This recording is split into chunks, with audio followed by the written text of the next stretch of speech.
Well, good morning, good people. Mark Holmes here, and as always, I want to say thank you all for watching, commenting, subscribing, and being part of the Joe Boo Sports Report. Without you guys, as well as you ladies, you know that this literally does not work. So let's get open for business here, and let's wake up the football gods. Hope everybody's doing good on this Taco Tuesday. It was a rough night here on Joe Boo Sports Report because, man, watching the Eagles destroy the Minnesota Vikings and Justin Jefferson looking like ass. It was hard. It was hard, The Eagles, wow, they looked good. Jalen Hurts looked like a real NFL quarterback, was slinging that ball all over the place. A.J. Brown was looking good. I mean, the whole offense clicked. The defense shut them down. Big play Slay came up with two big plays, and Kurt frickin' Cousins looked like Kurt frickin' Cousins. And I have to give it to the Eagles right now. They look like they are the real deal. Now, of course, we're going to have our own opportunities against them. We'll see what happens when we play. Fortunately, we got back on the board without Dak Prescott on Sunday, and we'll get an opportunity against the New York Giants this weekend. We are looking up in the division along with the Washington Commanders. Not where you want to be, but hey, we could have it 0-2. In fact, if we had looked at the season, hang on, guys. Forgive me, the chip called, and I tell you what, that bad boy ate no, and I mean no joke. Good God. Whew. Yeah, it's going to be a long day, and I actually have to hit the road, so that's going to be interesting to say the least. Here's what's kind of interesting, because when we looked at the schedule, we looked at it and we said, we've got the worst part of our schedule to start the season. It gets better as the year goes on.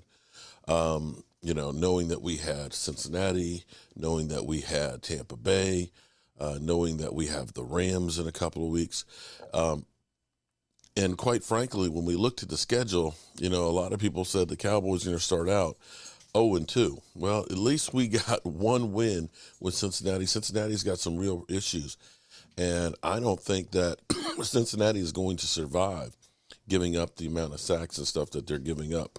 They really need to do something to protect Joe Burrow, and I guess that kind of goes on to the whole thing of maybe we can put to rest Lyle Collins staying in Dallas, because Lyle Collins is not doing a whole lot to help his quarterback out thus far in two games. I dare say, I know Terrence Steele had a terrible game last week with 4 penalties. This week, much better game. In fact, the whole team actually played like a team. Phases that we did not play well in, we played much better in. The offensive line didn't have as many penalties. The offensive line ended up opening up more holes. The running game, we got over 100 yards rushing.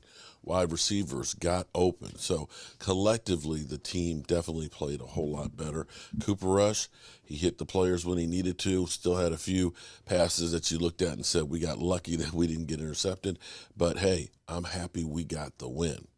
Now, here's an interesting take for you guys, and this is going to be one of those things that, especially with it being New York Giants week, beginning to start looking at the similarities. I started this last year before it was cool, and Bad Dog literally went in, balls deep against me and talking, Mark Holmes, you're crazy. But you're hearing more and more people that are kind of saying what he is doing is kind of Lawrence Taylor-esque. I mean, let's think about this for a second. Currently, Micah Parsons leads the league in sacks, be it by half a sack, with 4.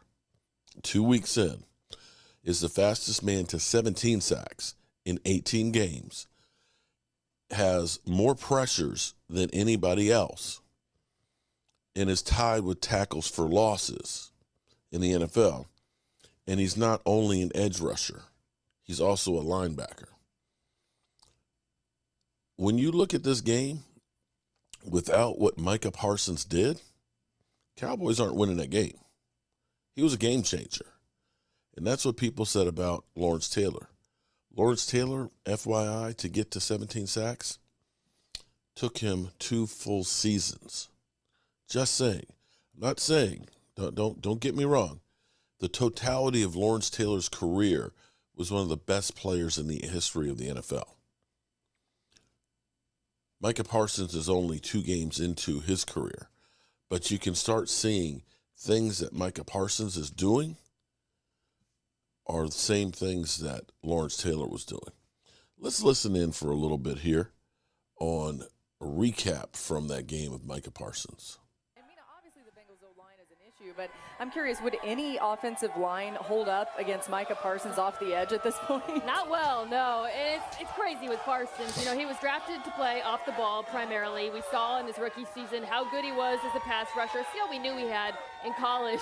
But I think what we're seeing is, you know, week to week, there's a different game plan for him. Even week 1, he was playing a bit mixture off the ball. This week, he was almost entirely at the edge. My feeling, Laura, is he is one of the 4 best edge rushers in the NFL. Just play him on the edge. Wow. Honestly, like, you don't need to, Dan Quinn, you don't need to move him back and forth. He doesn't need to play off the ball anymore. His skill set is so rare and so unique that you might as well just line him up, let him pin his ears back and go. Dan, you like it? See, for me, an offensive person, I would sit there and go, well, I can formation him to make sure I can minimize him out of the play.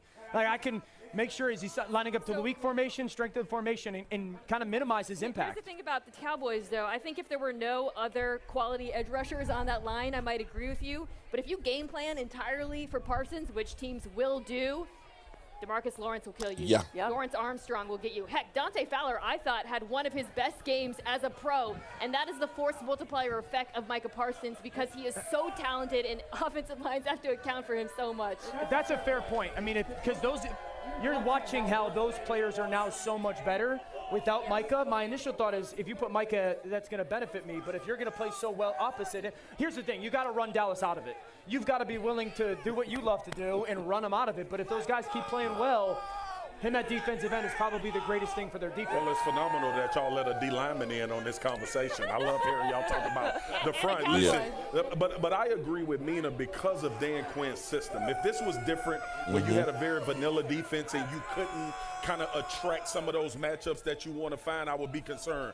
But moving Micah left to right will keep an offense off balance as much as he's keeping them off balance now. Because to that point, Dio, when you put him in the middle, to me, I feel like you eliminated more because now he's dealing with guards pushing up. He's dealing with double teams. And anytime you slow young players down like him, you take away from what they do best, and that's his athleticism.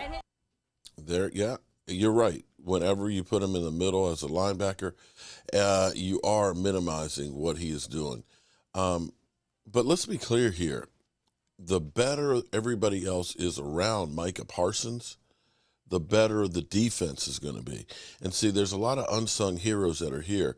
What I want you to understand is, you know, we don't see the sack numbers from DeMarcus Lawrence, but he ends up having 10 combined tackles.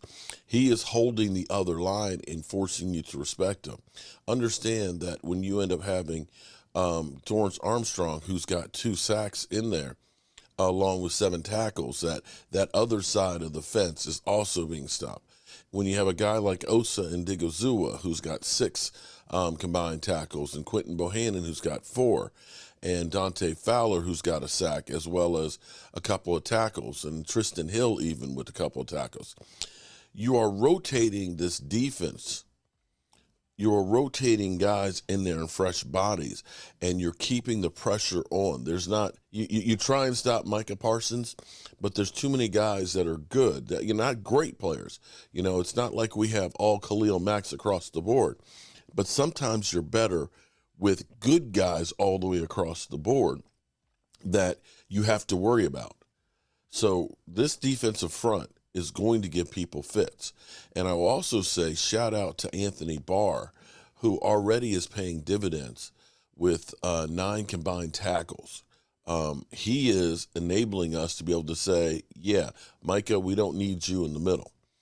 And, you know, we've killed the Cowboys for not signing the big name free agents. You know, we say, you know, when we see Von Miller, you know, wanting to come in and we don't sign him, when we look at Bobby Wagner and things and him wanting to come in and stuff, these are guys that we know. But sometimes it's the Anthony Barr. Sometimes it's the Terrell Bashams, the Dante Fowlers. These are kind of some bargain basement guys that have actually made a difference on this defense coming together. There are no big-name free agents from Jaron Kearse, on down to Malik Hooker. But you have the best defense without a big-name player, which is kind of outstanding, quite frankly. And let's go back to the whole Lawrence Taylor take here, because for Max Kellerman, this is a tough one to even argue against. I think as long as the quarterback doesn't turn the ball over, they got a game wrecker. They have many weeks they will have the best player on the field because they have Micah Parsons. 2 sacks, 10 of the 15 pressures in the game from Micah Parsons. He is, in my opinion, the second best defensive player in football to Aaron Donald. And you know what, know the truth? I thought he was the second best defensive player in the game last year. He is unbelievable. Here's Micah. We've just been through so much as a team with injuries and one person going down, another person going down, and all the whispers, the Dallas Cowboys this, the Dallas Cowboys. But we just bought into each other and said, F what everybody else think. This is about us. What everybody else and thinks. I think we came out here and proved that. Mike T, do you agree with Micah Parsons? Could the Cowboys find a way to make this work until Dak comes back? And to me, Jeff, largely because of him. Absolutely. Listen, when you think about this defense, the way they played, I mean, they straight up harassed the Bengals and Joe Burrow. And it all starts with Micah Parsons. When you think about his ability to rush off the edge. But here's the other problem nobody thinks about. When he goes inside of his normal linebacker position, he can rush you from there. Then you got Lawrence on the edge. So there's a lot of things that Dan Quinn, their defense coordinator, can do to give offenses problems. And part of what you're seeing now is the manifestation of good players on that defensive side saying, hey, we're taking over the team. Until Dak gets back, this is our team. This is how we're going to win, and this is what we're going to do. And they're meeting the requirements to get this thing done. Mike T, I'm a Giants fan, so you don't ever compare anyone to the greatest football player who ever lived, who's in fact Lawrence Taylor, let's face it. Like the best anyway. I don't have a problem with those comparisons with Parsons so far. He reminds me a lot of Lawrence Taylor. Am I crazy? No, you're not crazy, and he has 4 sacks through 2 games. And as Jess said, from the middle linebacker position, the fact that he can blitz, he can run 30 yards down the field and cover these crazy athletic tight ends, he could do it all. And I think what Dallas has found, guys, is a formula. They ran the ball effectively. Tony Pollard had 4.8 yards per carry and a really good defense. Hopefully for them, they can hold serve until Dak gets back. And I'll tell you what, next Monday night should be a really intriguing matchup. Quarterback who doesn't turn it over and a game wrecker on defense, and you just got to win half your games. Not even. Go 5 and 6, and you're in it. I think they could do that. All right. On to the defending AFC champion Bengals, who are now. They could do that. So, as we go through here, Micah Parsons has been an absolute positive beast. And for the first time since the 90s, you could actually look and say, we have a defense that could be the difference maker. Understand, Tom Brady, 19 points. Joe Burrow, 17 points. When you can hold teams to 18-point game averages, you got a chance to win all of them.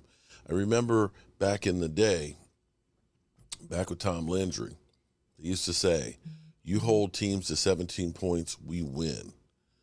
Of course, Ed Too Tall Jones said, let's hold them to 0 to make sure. All right, good people, I've got things to do, but of course, you know how the Cowboys roll.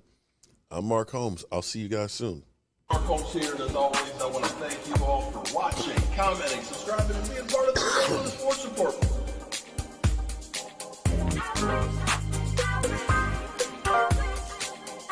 You did one hell of a job, and the only thing else I got to say is